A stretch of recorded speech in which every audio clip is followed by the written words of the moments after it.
Shalom warga kerajaan, selamat bergabung dalam ibadah online service Rock Menara Tanjung Pujian, Makassar. Persiapkan diri Anda untuk beribadah fokus dan tidak terganggu oleh hal apapun. Ikutlah dan bersama-sama memuji dan menyembah Tuhan, mendengarkan dan mencatat firman Tuhan yang akan dibagikan. Yakin dan percayalah, melalui setiap ibadah online yang Anda ikuti, hadirat Tuhan ada di sana. Ingat, ibadah online bukan nonton ibadah online. Selamat beribadah, Tuhan Yesus memberkati.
Shalom warga kerajaan, sungguh menggairahkan setelah kita memperingati kematian dan kebangkitan Tuhan Yesus.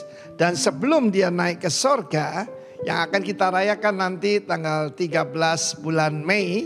Dan kemudian pencurahan Roh Kudus tanggal 23 Mei pas hari Minggu juga. Nanti Bapak Pendeta Frankie yang menyampaikan special message bagi kita semua. Maka saudara, apa yang dilakukan Yesus? Mulai dari dia bangkit dan selama 40 hari ya bersama murid-muridnya. Saya bayangkan saya ada di rumput di sana ya, mendengarkan pengajaran daripada Sang Raja dan Sang Maha Guru ini. Tetapi puji Tuhan, melalui Roh Kudus kita tetap bisa belajar, karena Roh Kudus adalah roh daripada Kristus sendiri.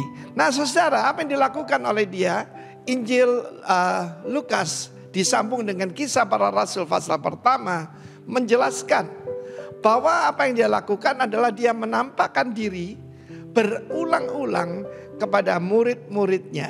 Berulang-ulang. Jadi saudaraku, itu bukan suatu halusinasi atau suatu delusi, tetapi benar-benar kenyataan bahwa dia benar-benar bangkit. Karena tidak heran bahwa mereka disuruh menyangkal bahwa Yesus itu bangkit dan hidup. Mereka tidak bisa. Because that's a fact. Saudara, ucap syukur kita tidak mengikut dongeng. Dan apa yang dilakukan oleh Tuhan Yesus? To do and to teach, ya. Dan juga train them. Bulan ini bicara soal to train, melatih anak-anak muda kita. Dan saya percaya kebangkitan anak-anak muda yang dipakai Tuhan luar biasa sedang terjadi di tengah-tengah kita. Dia berulang-ulang dalam bahasa Inggris katakan infallible proof. Bukti yang tak terbantahkan dan tidak bisa dibantahkan bahwa dia hidup. Dan apa yang diajarkan? Kerajaan Allah. Karena selama ini mereka gagal paham. Mereka kira bahwa kerajaan Allah itu Mesias datang untuk menghancurkan Romawi dan mendirikan kerajaan yang dijanjikan kepada David. Yaitu bahwa dia akan meminta seluruh bumi dan berpusat di Yerusalem. Jangan salah, bukan Washington DC, bukan Beijing, bukan Moskow ataupun yang lain, tetapi Yerusalem. Tetapi saudaraku, meskipun dia mengajar, ini kebenaran ini harus seutuhnya. Pertaining the kingdom of God, tentang kerajaan Allah. Dia mengajarkan. Sejak saya banyak menekankan tentang dia datang untuk mendirikan kerajaan sebagai raja. Dan firman Tuhan adalah undang-undang. Ya, firman Tuhan adalah mengajarkan kebudayaan kerajaan. Masih juga banyak yang gagal paham. Sebab pada akhir pertemuan itu murid-murid tanya, maukah engkau pada masa ini, sekarang ini, yaitu mendirikan kerajaan bagi Israel, memulihkan, restore kerajaan bagi Israel. Dan dia berkata hanya Bapa yang tahu, ya. Jadi kita tidak usah mereka-reka tanggal kedatangan Kristus. Tetapi yang jelas, the kingdom of God is within you. Kerajaan Allah ada di dalam saudara saya. Melalui sang raja yang memerintah, melalui rohnya. What is the kingdom of God? The government of God. Pemerintahan Allah. Karena itu selama 40 hari dia mengajarkan itu dan berulang kali menampakkan diri dengan tubuh kemuliaan. Ini gambar ini yang mungkin sebelum dia bangkit ya, tapi just an illustration. Dan saudara yang kasih Tuhan, through the Holy Spirit melalui Roh Kudus. Tanggal 23 kita memperingati yaitu pencurahan Roh Kudus. Saudara yang kekasih, Tuhan mau kita semua menjadi saksi yang berkuasa bagi Dia. Tuhan memberkati kita semua warga kerajaan. Amin.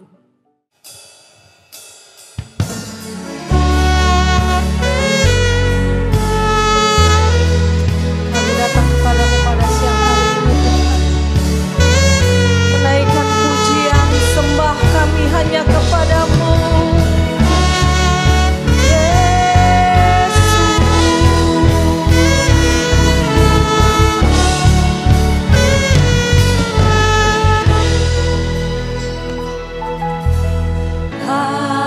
Terukur kasih-Mu Yesus, Kau telah mati gantikan diriku, Kau curahkan darah-Mu untuk tebus dosaku.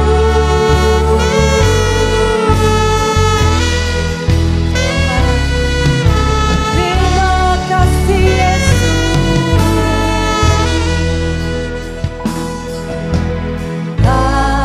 Terukur kasih-Mu Yesus, Kau telah mati gantikan diriku, Kau curahkan darah-Mu untuk tebus dosaku. Layaklah Kau Tuhan dipuji dan disembah dengan segenap hatiku. Layaklah Kau Tuhan dipuji dan disembah dengan segenap jiwa-ragaku. Amin. Ini pujian penyembahan kami Yesus.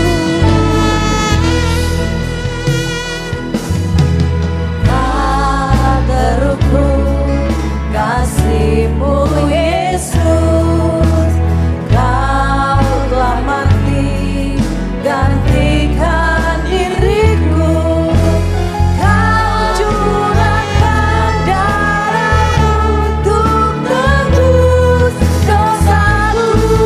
Kau layaklah Kau Tuhan dipuji dan disembah dengan segenap hatiku.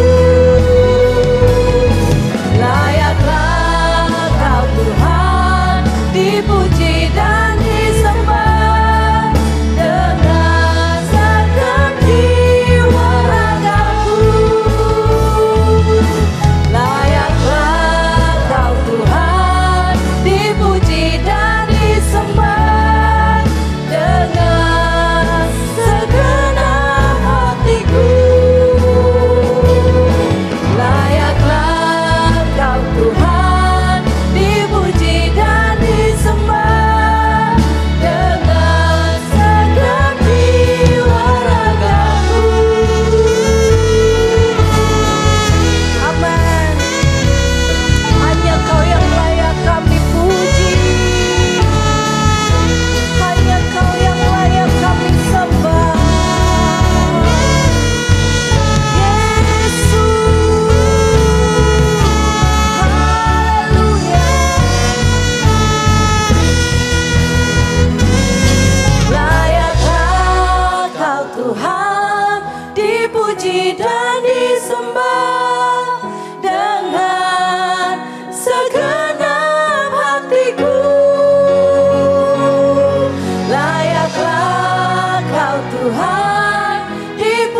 dan disembah dengan segenap jiwa ragaku. Layaklah Kau Tuhan, dipuji dan disembah dengan segenap hatiku. Layaklah Kau Tuhan, dipuji dan disembah dengan segenap jiwa ragaku. Dengan segenap jiwa ragaku. Dengan segenap jiwa ragaku. Amin. Haleluya. Terima pujian kami. Haleluya, haleluya. Terima kasih Tuhan Yesus. Amin.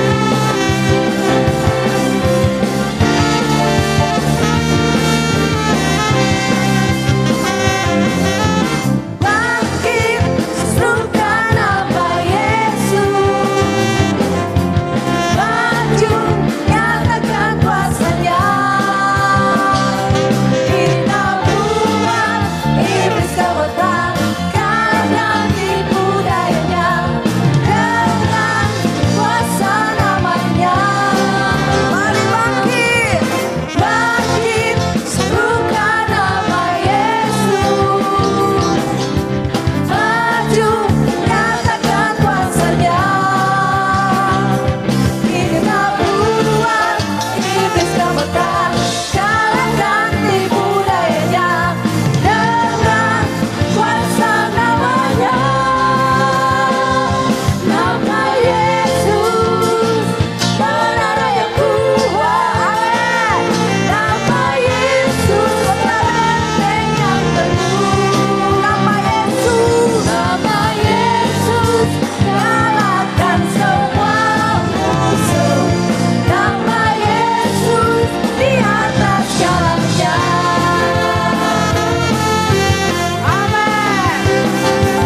atas segala nama. Amin. Haleluya. Yes, Lord.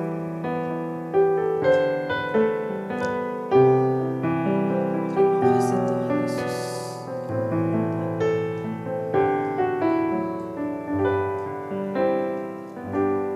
Yesus, padamu ku berseru, Kaulah penyelamatku, terpujilah Kau Tuhanku. Mulutku memuji namamu sepanjang umur hidupku, terpujilah Kau Tuhanku di atas segalanya. Yesus, padamu ku berseru, Kaulah penyelamatku, terpujilah Kau Tuhanku. Mulutku memuji namamu sepanjang umur hidupku, terpujilah Kau Tuhanku di atas segalanya.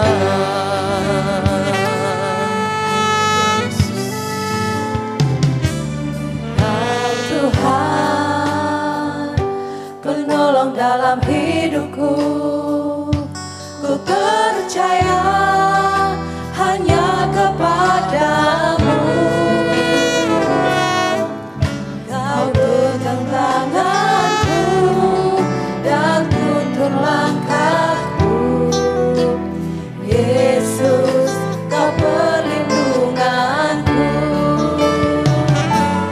Kau Tuhan, kekuatan dalam hidupku, penolongku dalam kesesakan. Kau gunung batuku dan pertahananku. Yesus, Kau kemenanganku.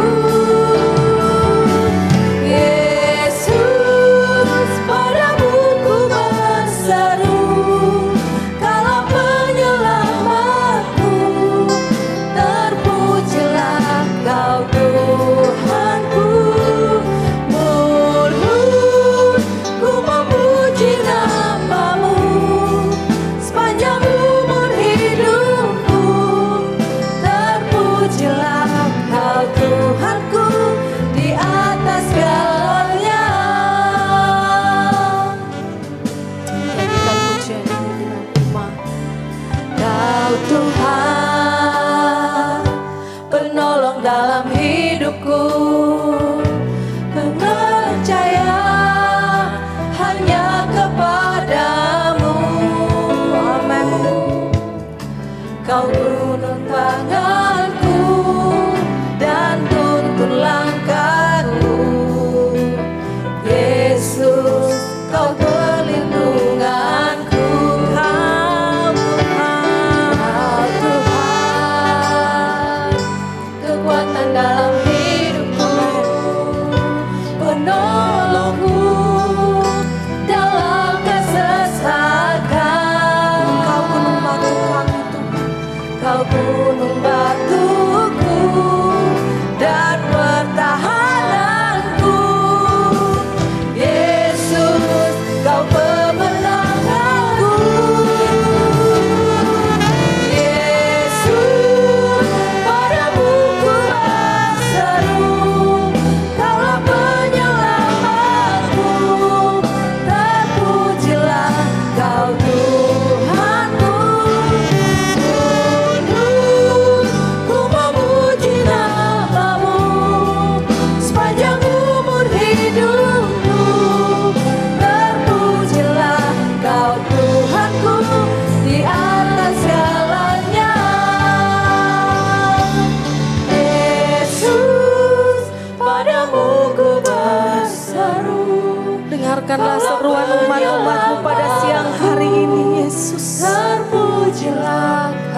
nama Yesus.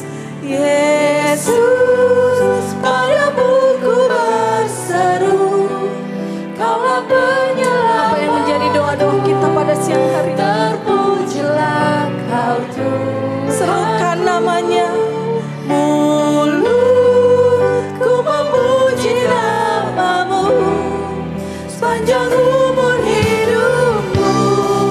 Terpujilah Kau Tuhanku di atas segalanya. Yesus, padamu ku berseru, Kaulah penyelamatku.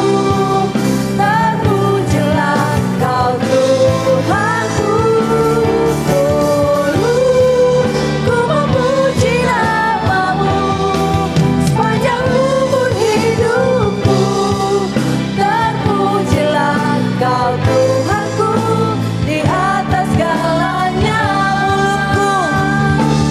Mulutku memuji namamu sepanjang umur hidupku. Terpujilah Kau Tuhanku di atas segalanya.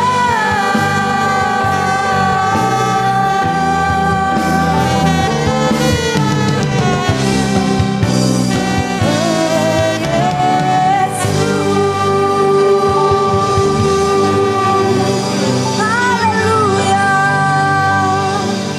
Terima kasih Yesus. Haleluya. Amin. Saya persilakan kepada hambanya. Mari kita berdoa sebelum kita mendengarkan firman Tuhan. Bapa di sorga, kami berdoa supaya Tuhan berbicara kepada kami sekalian oleh firman-Mu. Kami berdoa supaya roh hikmat dan wahyu turun ke atas kami, biar kami dapat mengerti apa yang Kau maksudkan. Tuhan bicara pada kami. Sampaikan firman-Mu dan sembuhkan kami. Sampaikan firman-Mu dan kuatkan kami Tuhan. Kami perlu Tuhan dalam kehidupan ini. Tuntun kami, pandu kami dalam jalan-jalan-Mu ya Tuhan. Hamba-Mu berdoa supaya setiap perkataan firman Tuhan itu akan jatuh di tanah hati yang subur, yang gembur. Sehingga itu akan bertumbuh, berbuah, dan akan mendatangkan kemuliaan bagi nama-Mu. Bantu hamba-Mu Tuhan untuk mengkomunikasikan firman-Mu dengan bahasa yang dapat dimengerti, biar kami semua diberkati oleh firman Tuhan. Bagi Tuhan semua kemuliaan kekal sampai selama-lamanya. Amin. Amin. Shalom saudara-saudara. Apa kabar? Puji Tuhan. Coba jempolnya saya lihat dulu. Bahwa saudara berbahagia. Puji Tuhan. Ini dia, kita tetap harus bersemangat. Kita masuk pada minggu di bulan yang baru. Minggu pertama di bulan yang baru. Bulan Mei. Haleluya. Kita semua kelihatan bahagia. Diberkati oleh Tuhan. Puji Tuhan. Nah, tentu saudara mengerti bahwa tema besar kita tahun ini kita sedang membahas tentang banyak hal kembali tentang membangun generasi. Kita kembali membahas tahun kemarin kita membahas tentang guidance atau tuntunan. Tahun ini kita akan membahas tentang train atau melatih atau bulan ini. Bulan Mei ini adalah tentang train atau training. Kita membahas tentang train. Itu bulan Mei. Itu adalah tema kita sekalian. Ya, bahwa kita perlu sekali untuk mengembangkan pemahaman yang tepat mengenai hal ini. Siapa percaya bahwa semua kita perlu di-train. Perlu lah ya, semua perlu.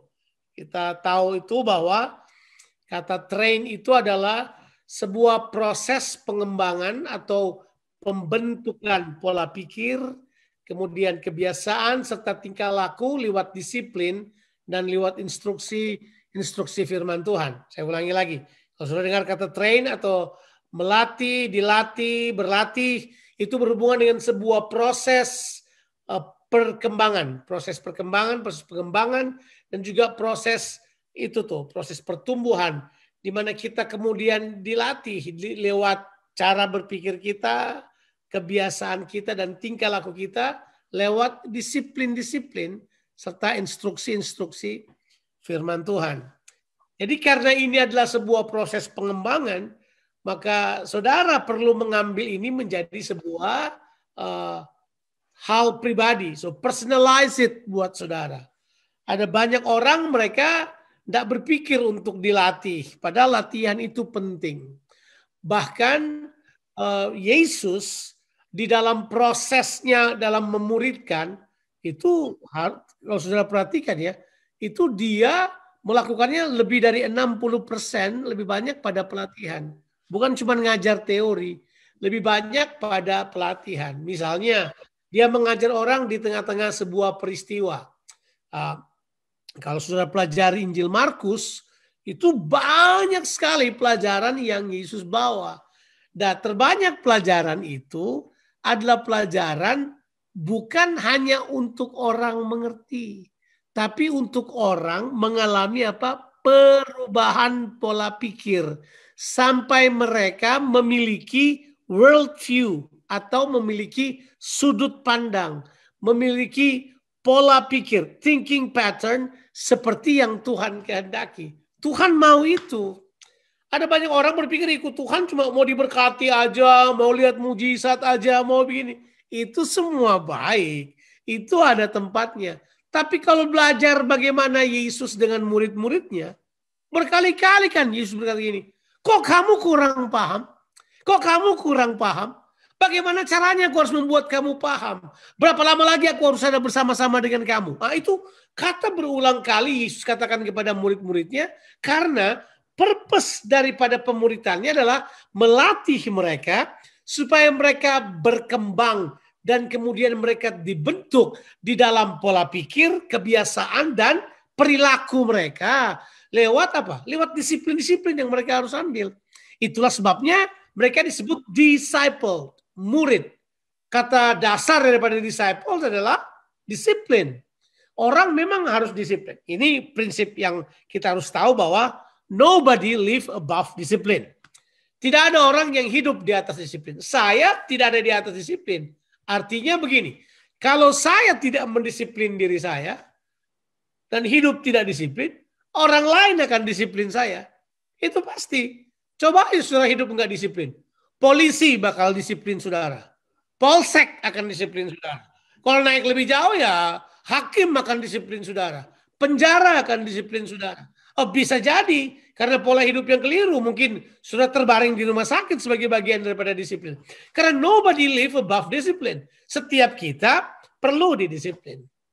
Nah, itu penting sekali. Nah, kita perlu sekali untuk disiplin dalam pola berpikir kita. Nah, pernah nggak saudara perhatikan bagaimana cara Yesus berurusan dengan murid-muridnya? Nah, nanti kita akan baca sih satu ayat atau beberapa ayat, mungkin sekitar 5 ayat begitu, 6 ayat kita akan baca.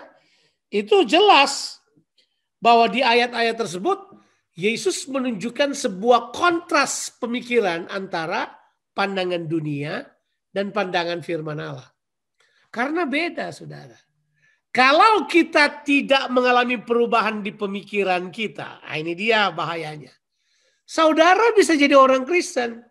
Saudara bisa hadir di kebaktian.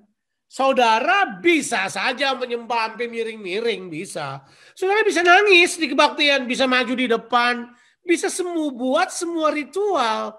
Tapi yang terjadi adalah ini, saudara.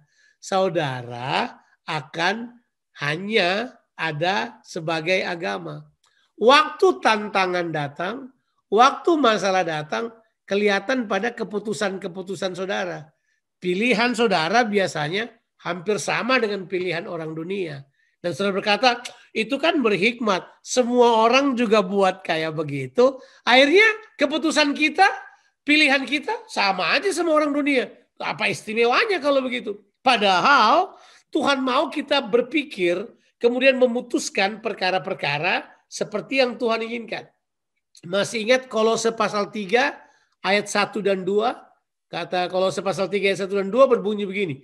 Karena kita sudah dibangkitkan bersama dengan Kristus, Makanya kita perlu berpikir itu ya. Karena kamu telah dibangkitkan bersama dengan Kristus, carilah perkara yang di atas, di mana Kristus ada duduk di sebelah kanan Allah. Baru kata ini, pikirkanlah perkara-perkara yang di atas, bukan yang di bumi. Jadi Tuhan mau pola pikir saudara adalah pola pikir sorga, pola pikir kerajaan sorga, pola pikir Alkitab. Dan tahukah saudara, itu tidak terjadi begitu saja. Itu terjadi perlu latihan demi latihan. Latihan pengembangan dan pembentukan. Ada yang namanya spiritual formation, mental formation. Nah tentu saudara sudah terbiasa dengar saya berkhotbah kan. Sebulan sekali saya berkhotbah. Kalau saudara perhatikan khotbah-khotbah saya itu selalu mengarahkan orang untuk selalu mengalami pembaharuan cara berpikir. Sebab dengan jalan demikian kita akan berpikir seperti Tuhan berpikir. Itu worldview yang sebenarnya. Kita berpikir seperti Tuhan berpikir.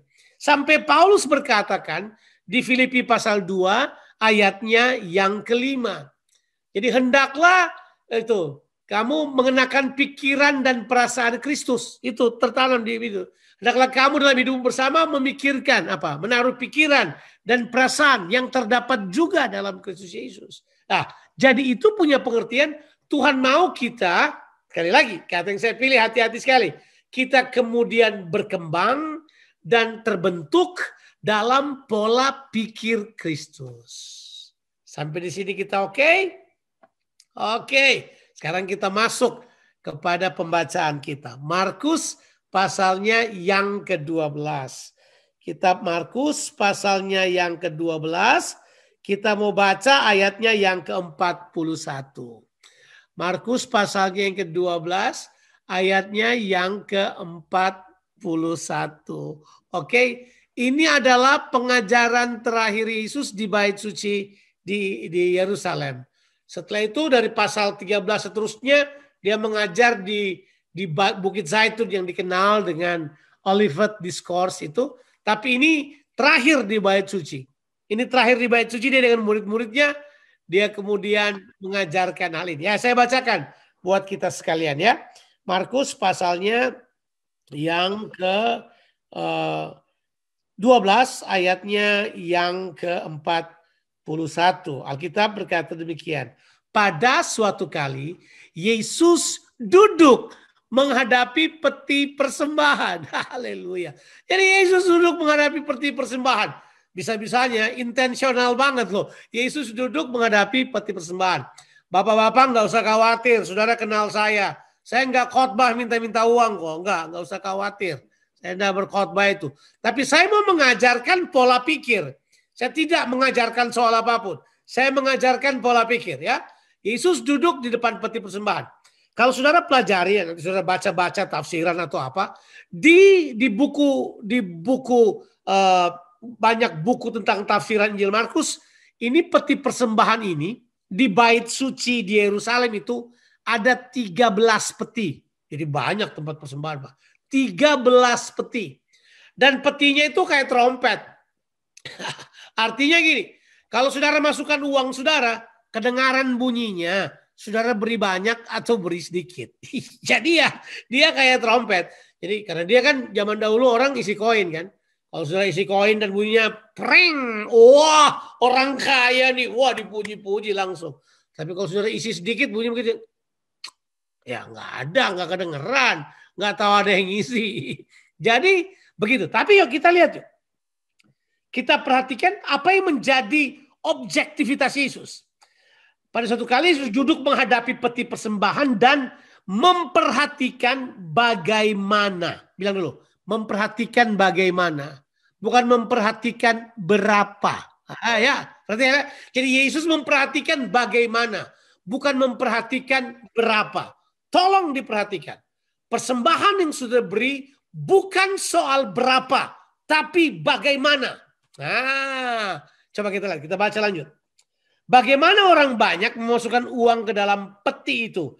Banyak orang kaya memberi jumlah yang besar. Jadi bunyinya preng besar. Lalu datanglah seorang janda yang miskin dan ia memasukkan 2 peser yaitu 1 duit. Maka dipanggilnya murid-muridnya dan berkata kepada mereka. Jadi ini adalah pelajaran buat murid-muridnya. Jadi ini konsumsi murid. Ini bukan konsumsi umum.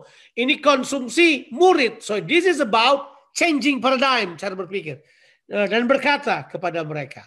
Ini aneh banget. Aku berkata kepadamu. Sesungguhnya janda miskin ini memberi lebih banyak daripada semua orang yang memasukkan uang ke dalam peti persembahan. Sebab mereka semua memberi dari kelimpahannya, tetapi janda ini memberi dari kekurangannya. Semua yang ada padanya, yaitu seluruh nafkahnya. Oke. Jadi yang Yesus perhatikan adalah bagaimana. Apa bagaimananya di sini? Yesus melihat berbeda dengan yang dilihat oleh orang. Ini yang disebut dengan what? World view. Itu yang disebut dengan sudut pandang. Itu yang disebut dengan pola pikir. Ini yang kita mau bahas. Bukan soal uang, bukan soal memberi, bukan. Tapi framingnya ini adalah bagaimana Yesus mau menunjukkan kepada kita pola pikir. Dia panggil murid-muridnya. Kemudian dia bilang begini. Janda ini memberi lebih banyak daripada semua orang. Wow. Jadi kalau saya ada di situ paling saya nanya. Yesus ini ngerti matematika nggak sih?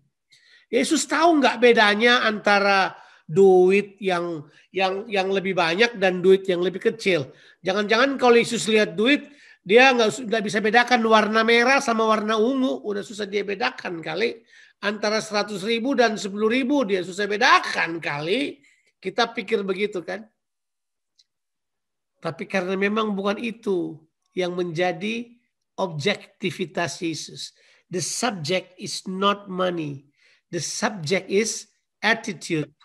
Subjeknya adalah pola pikir. Subjeknya adalah hati bagaimana dia memberi. 2 peser itu kalau dihitung-hitung, ini para penafsir yang bilang ya, itu dibilang kira-kira 40 sen. 40 sen itu kira-kira kalau uang Indonesia kira-kira berapa? 4.000 rupiah kira-kira 40 sen. Kira-kira 4.000 rupiah mungkin kira-kira ya 4.000 rupiah atau mungkin 5.000 rupiah itu. Tapi bukan soal jumlahnya. Tapi soal apa yang dia miliki. Karena dia cuma memiliki itu. Dia tidak punya yang lain. Ya kan? Kita beri 1 juta. Di tabungan kita ada 1 miliar. Kan? Ini janda enggak. Dia beri 40 sen atau 5.000 rupiah. Karena cuma itu yang dia punya. Berarti sekarang perhatikan pola pikirnya. Framing yang Tuhan bawa adalah ini bukan soal pemberian, tapi janda miskin ini telah melangkah pada soal pengorbanan. Lihat, beda framing. Framing kita cuma memberi, padahal harusnya yang Tuhan bawa framingnya adalah pengorbanan.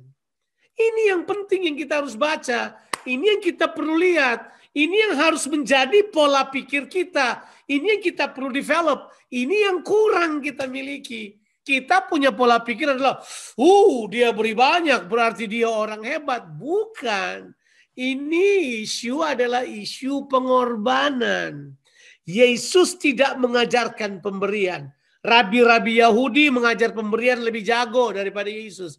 Tapi Yesus mengajarkan pengorbanan. Dia mengajarkan pemberian yang melakukannya dengan pengorbanan. Bagaimana janda itu memberi?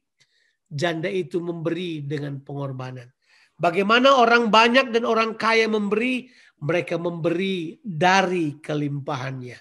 Bagaimana janda itu memberi? Janda itu memberi dari kekurangannya. Karena dia memberi seluruh nafkahnya. Di sini thinking pattern kita muncul. Seringkali penilaian kita berkata, bodoh-bodohnya menghitung ini. Harusnya ini yang lebih besar, yang bagus. Karena bukan itu penilaiannya. Makanya framing penilaian kita mesti benar. Ada orang banyak salah nilai karena mereka hitung harga.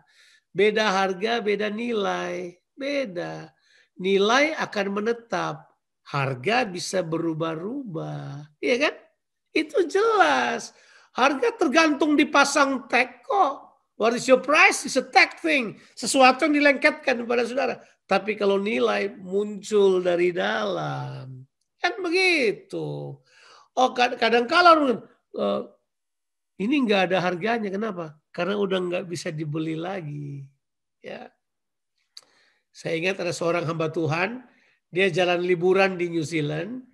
Dia punya cincin pemberian orang tuanya dari generasi ketiga di atasnya dia. Jadi grandpanya punya bapak kasih ke grandpanya kasih ke papanya kasih ke dia. Cincin emas biasa, ada berlian biasa. Tapi karena dia pergi menyelam dia maksudnya berenang di danau di Pulau Selatan di New Zealand, itu dingin kan? Jarinya itu mengecil karena dingin, terlepas cincinnya dan jatuh. Itu berharga banget.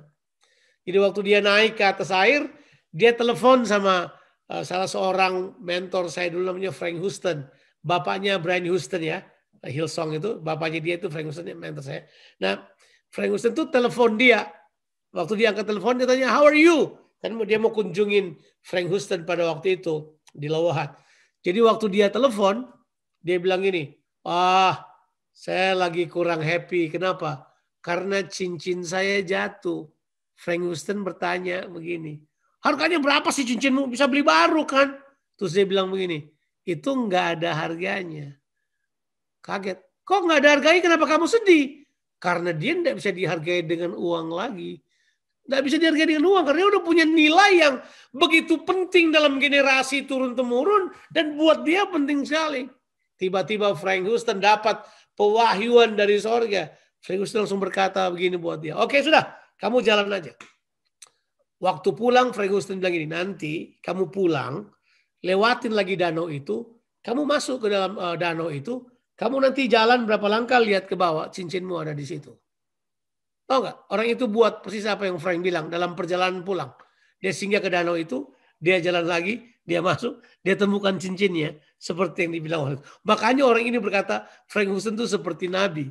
Ya, tapi itu cuma cerita aja.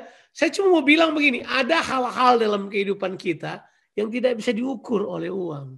Bahayanya kalau semua kita ukur pakai uang. Karena apa? World view kita sudah bukan firman Allah. World view kita uang, harta. World view kita itu hargai yang lain yang tidak bisa diukur dengan uang. Hargai hubunganmu satu sama lain.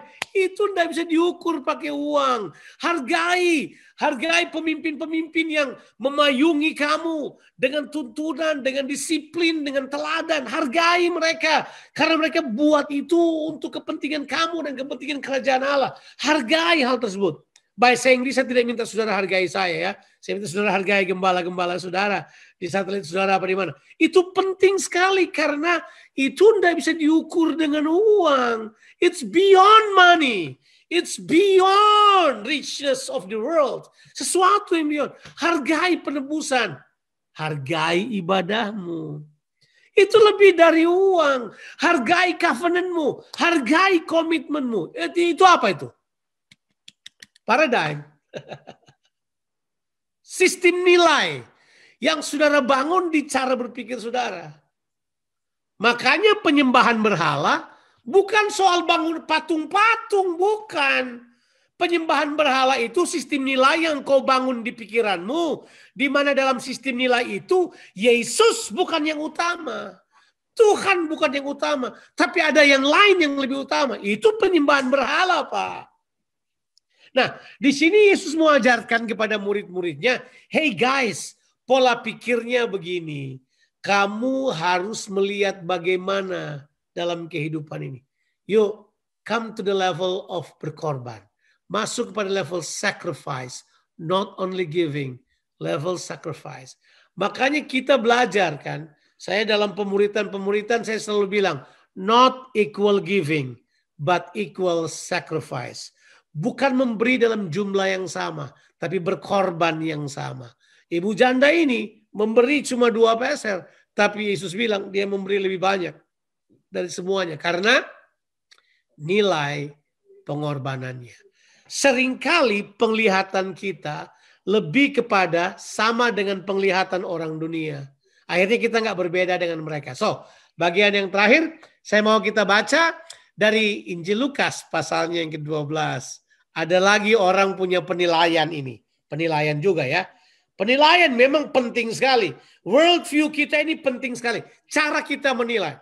Lukas pasalnya yang ke-12, yuk kita baca ayatnya yang ke berapa ini?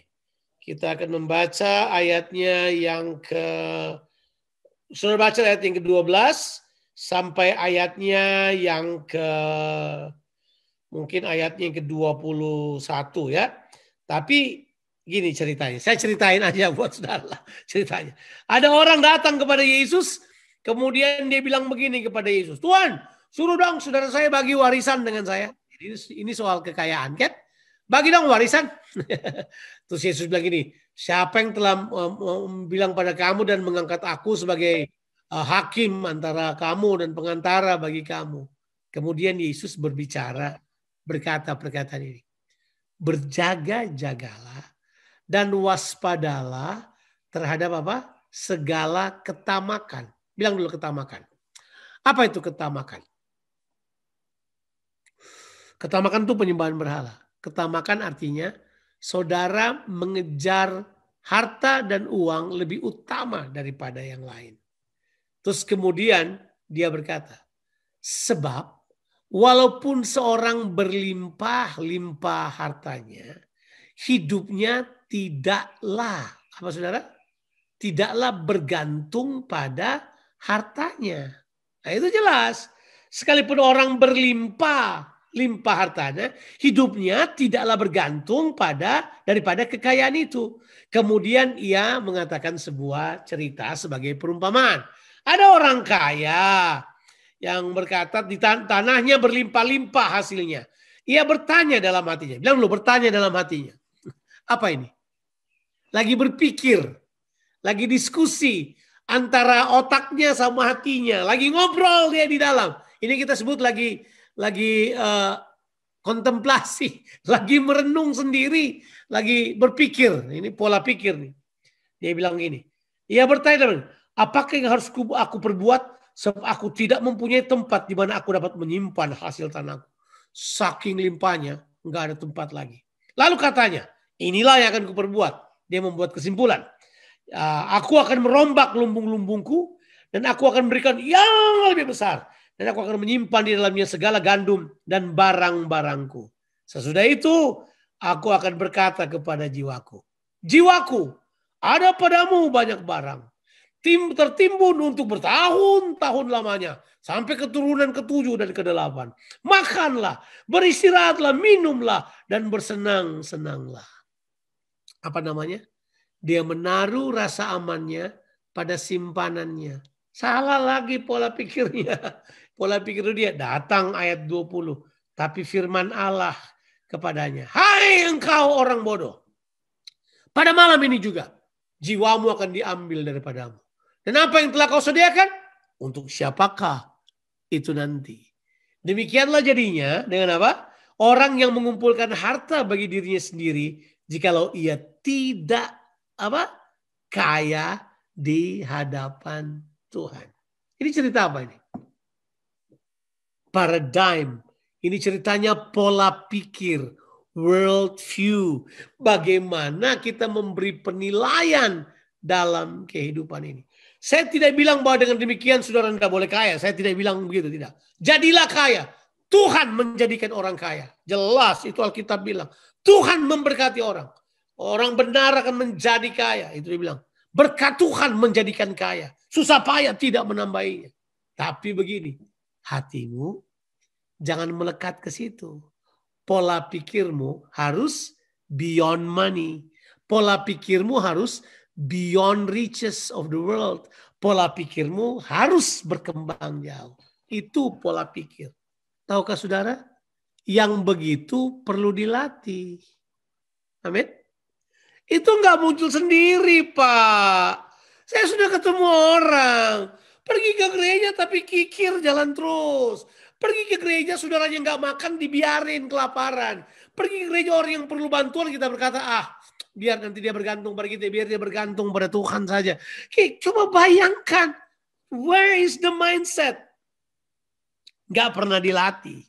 Saya berharap kita sebagai orang percaya bertumbuh dalam hal ini. Terlatih dalam pola pikir Kristus. Ingat, dari pembacaan kita yang awal tadi, janda miskin itu framingnya adalah framing pengorbanan. Kasih berkorban. Kasih. Kita akan mendahulukan orang lain. Yuk, belajar yuk. Mengembangkan pemikiran untuk lebih berkorban. Dan bukan cuma sekedar memberi. Bertumbuh di dalamnya. Kita tentu latihan di dalam memberi. Berlatih sesuai yang Tuhan kehendaki. Jangan lupa, memberi bukan banyaknya. Tapi memberi adalah bagaimananya. Doa saya, kita akan bertumbuh sampai mencapai cara berpikir Kristus.